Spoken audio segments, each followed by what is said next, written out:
The battle of your respective chosen underdogs. I denounce Girona. Girona are not associated with the Rimedi brand. I thought they'd win like a couple of games 1-0 and it turns out they just needed to play Girona to do that. Pretty confident then. So confident. Like, honestly, I lost the love of football when Arsenal were back, but I'm back now. I'm back. Hello and welcome to episode 6 of the Squawka Predictor podcast with myself, James Lorenzo, alongside Squawka's resident football expert, Dean Smith, and the Oracle, as we are going to continue calling him for the time being. It's Rimedi, and we are going to continue calling him the Oracle and him the football expert because we went 6 for 8 on match results in the last show. Rimedi, you actually got an exact score in the form of Inter 1, Leipzig 0. But the biggest thing from match day 5 that we want to point out is the battle of your respective chosen underdogs. You went for Girona, you went for Sturm Graz, and Sturm Graz beat Girona 1-0 in the last round. So it's going to happen. Yeah, Girona are good. Honestly, they've been picking up some form in La Liga, but Girona, it's just so frustrating. When we watched them last season, they had Alex Garcia, they had Savinho there. Right now, it's not really looking good. I actually feel hurt being called a Girona fan right now. I denounce Girona. Girona are not associated with the Rimedi brand moving forward. Honestly. I'm sticking with Sturm Graz till the end. They're my team now. Look, neither of them are out of it, right? Yeah, I thought they'd win like a couple of games 1-0 and it turns out they just needed to play Girona to do that. So. Yeah, as I say, there's still some work to be done if they're going to qualify. Celtic, my underdog pick, are looking pretty handsome on 8 points. Still some work to be done there as well, but I back them to be playing again in the new year, certainly. On to this week's fixtures, though, and we're going to start with Girona, who host Liverpool. Rimedi, your 60 seconds on this one start now. Liverpool have gone 5 from 5, and unfortunately, they're going to go 6 from 6. Unfortunately, Girona right now, they aren't really a match for Liverpool. Liverpool have been unbelievable so far at the time of recording. I am hoping for Liverpool's failure every single moment of every single day, but you have to give them their flowers. I think Liverpool so far this season, they've controlled most games. Against Real Madrid, they look like the better team. Although they did give away a lot of transitions to Real Madrid, it was Liverpool that struck first and struck hard. Now, when it comes to Liverpool right now, they are one of the most potent teams in world football. When you have the likes of Mohamed Salah, Darwin Nunez, Luis Diaz, and they're fed by the likes of Curtis Jones, Dominic Szoboszlai, they are going to hurt teams on a regular basis. So what can Girona do? What can they do to get something out of the game? They need to park a double-decker bus, and they have to rely on the likes of Danjuma and Sigankov to finally maybe get a point, but it's going to be Liverpool going all the way, 6 for 6. Yeah, it's very difficult to bet against Liverpool this season, isn't it? It's weird, though, that they've pulled out such great results, both domestically and in Europe, when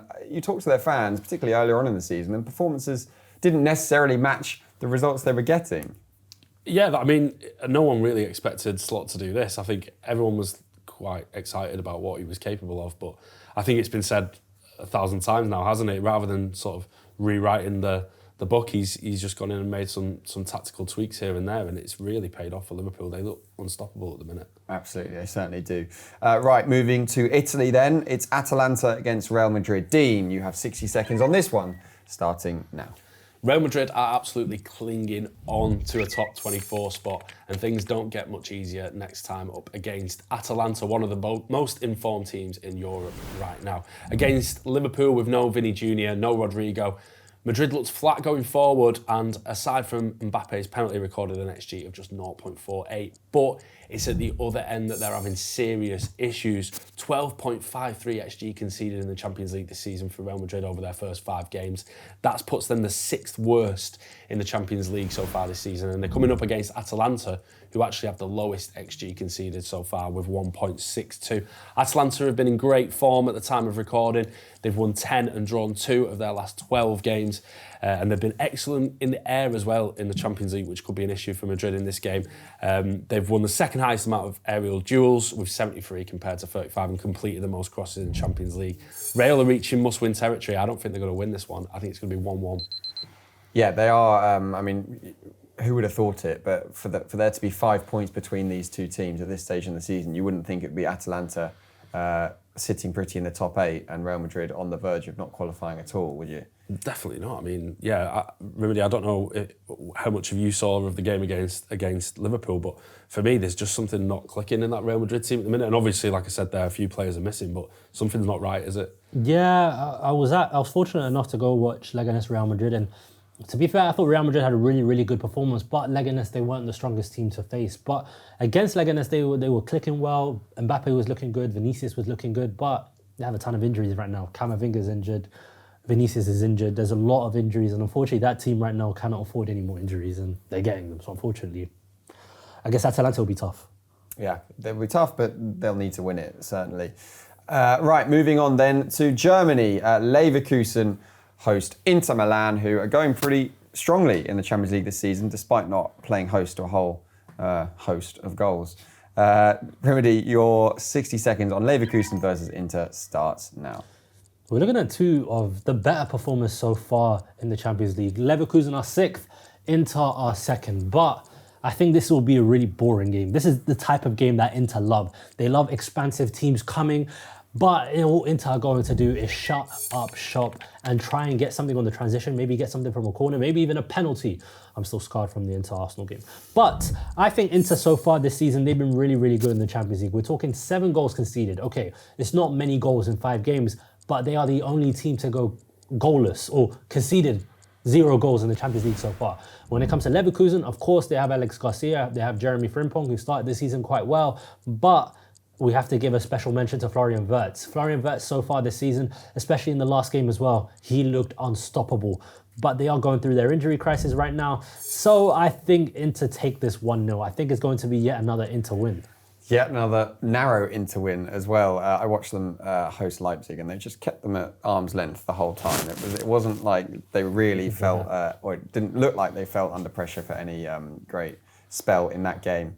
Talking of Leipzig, they really are in must-win territory, having gone naught for the first 5 games. Dean, your preview on their game against Aston Villa in 60 seconds.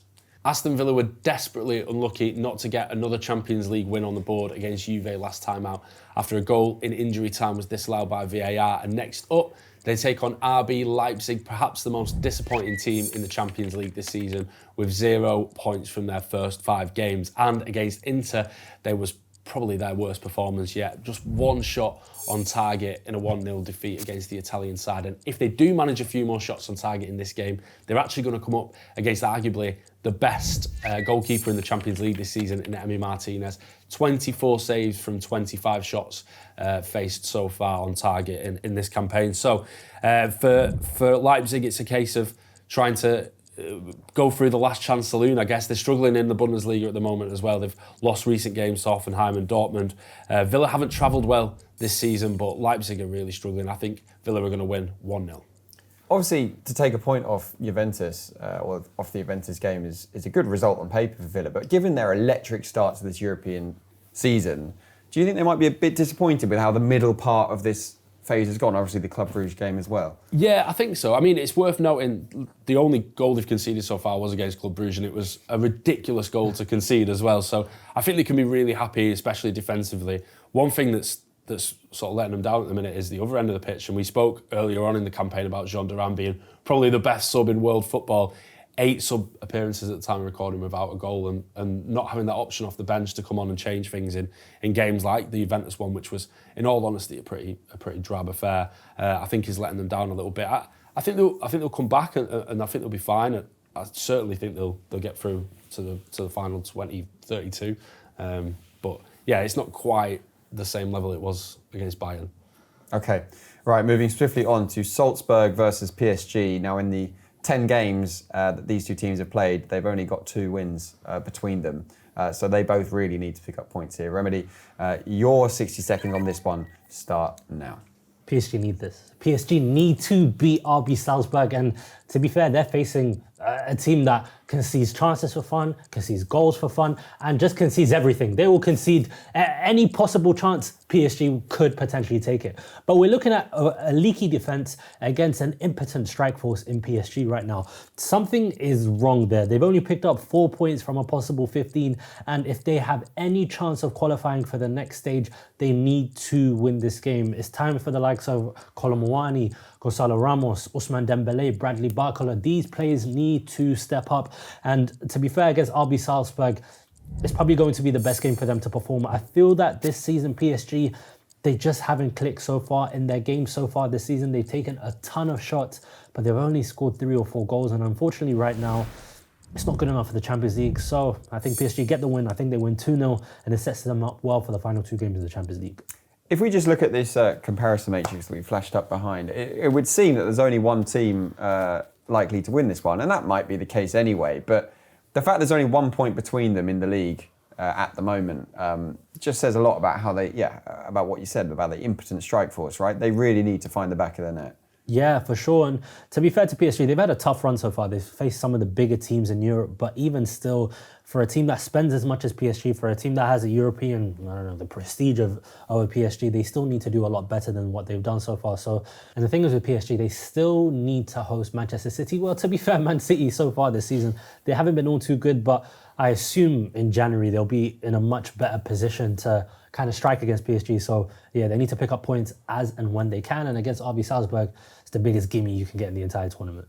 Oh yeah, well, it's an opportunity not to be missed. I'd say the biggest gimme might be Girona, but that's just me.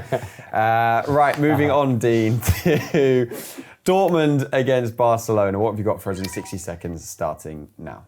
I think this is the game to watch on match day 6 in the Champions League. We've got the top scorers in the Champions League so far, Barcelona with 18, going up against the joint second top scorers in Borussia Dortmund. Both sides have an identical record so far, 4 wins and 1 defeat. And I want to yet again draw your attention to Rafinha. He is having a career-defining season. No player in Europe's top 5 leagues has created more chances in all competitions than him so far. And the man that's benefiting from that is, of course, Robert Lewandowski. Scored his 100 and 101st Champions League goals last time out against Brest. And obviously in this game, he'll be returning to the club where he started off, where he scored his first 17 of that 101 total. For Dortmund, obviously, Jamie Gittins is the man I'm always going to point out. 4 goals now in the Champions League. If he manages a 5th here, he will become the first under-21 English player to score 5 in a single Champions League campaign since Alan Smith in 2000-2001. This will be a brilliant game. I think Barca will sneak here 3-2. Okay, a word on Jamie Gittins though, because as much as I take the mickey out of you two for your underdog picks, you did pick out Jamie Gittins as one to watch this season, and he has been one to watch, hasn't he? Yeah, and to be fair, I think you were planning on doing the same until I squeezed him before you were. Okay. Remedy, but yeah, he's having a fantastic season, mostly in the Champions League, not doing quite as much in the Bundesliga. But yeah, it's just that pace and that skill. Like, he's got so much confidence when he's running at defenders, and it must be terrifying for defenders to have to deal with that. I think there was another stat that he's the 3rd youngest player to reach 5 Champions League goals for Borussia Dortmund as well. After Haaland and Bellingham, now that's pretty good company to be in, isn't it? So yeah, he's got massive potential, and I'm really enjoying watching him in the Champions League this season. Absolutely, but you're going for Barcelona in this one. Yeah, I really enjoyed watching Barca though. That's the thing. Barca going forward, they just look absolutely irrepressible at the moment. There's so much talent going forward, and like I said, I've pointed out Rafinha a few times. He's just getting better and better as the season goes on. Okay. All right, Rimedi, it's time for Arsenal, who host Monaco this time out. Identical records for these two teams, both on 10 points, split only by 1 goal's worth of goal difference. Your 60 seconds on this one start now. Arsenal answered my prayers. I was waiting for this. It's been so long. It's been a calendar year since we won in Europe, and we went to the José Alvalade Stadium and we cooked Sporting, and now it's time for Arsenal to be back. Now, talking seriously here, Arsenal are solely dependent on their fullbacks. With Timber back, with Calafiori back, with the captain back in Martin Odegaard, it will be tough for Monaco to get something out of this game. I think Arsenal have really found their groove, and I feel that in the games heading into the Champions League game against Monaco, Arsenal will be picking up maximum points. You heard it right now. Well, it's going to look really bad if we lose against Manchester United. But no, I feel that Arsenal, they're in a really good position. Although they do have identical records against Monaco in the Champions League so far, Arsenal have a really, really potent build up. They have a potent attack right now. They're scoring goals for fun. But give a word to Monaco. They have Akliouche, they have Ben Seguir, who've actually been really good in the Champions League so far. They've been picking up goals, they've been picking up assists, but it's still not enough to beat Arsenal. Pretty confident then? So confident. Like, honestly, I lost the love of football when Arsenal were back, but I'm back now. I'm back. All right, all eyes on that one. I don't think there's any point interrogating you on that. I think you're pretty confident on that one, aren't you? So confident. Okay, right. Final fixture of this episode. Dean, we're coming to you for Juventus versus an enigmatic Manchester City. What do you reckon?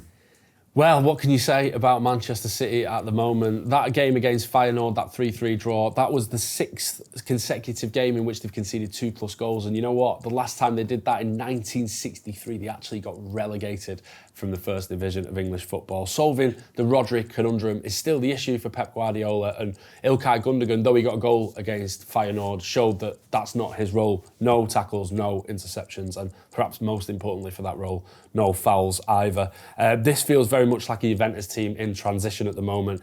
Against Aston Villa, they fielded their youngest ever Champions League 11, and although they were unbeaten at the time of recording in Serie A, they've actually drawn more games than they've won. One bright spark for them against Villa was Francisco Conceição, who managed 8 successful dribbles, was the first Juve player to do that in a single game for 25 years. It's so hard to predict what's going to happen when Manchester City play at the moment.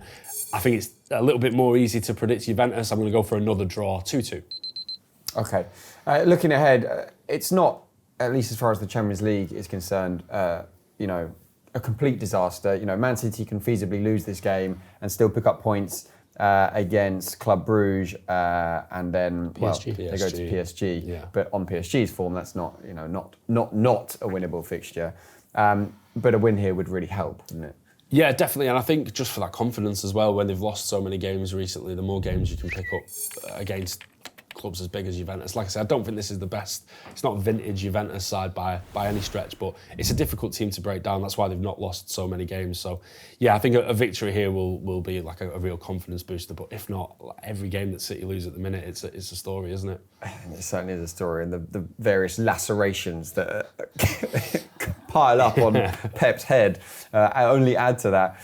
Right, let's run through our 8 predictions quickly then before we sign off for episode 6. Girona versus Liverpool. 2-0 Liverpool. Atalanta, Real Madrid. 1-1. Leverkusen, Inter. 1-0 Inter. Leipzig, Villa. Another German 1-0 defeat, 1-0 to Villa. Salzburg, PSG. 2-0 PSG. Dortmund, Barcelona. That'll be a great game, 2-3. Arsenal against Monaco. 3-1 Arsenal. And one more time, Juventus against City. 2-2. Excellent stuff, lads. We will be back for episode 7 to see how those predictions stack up. As I say, 6 out of 8 in terms of match results last time out is a nice benchmark.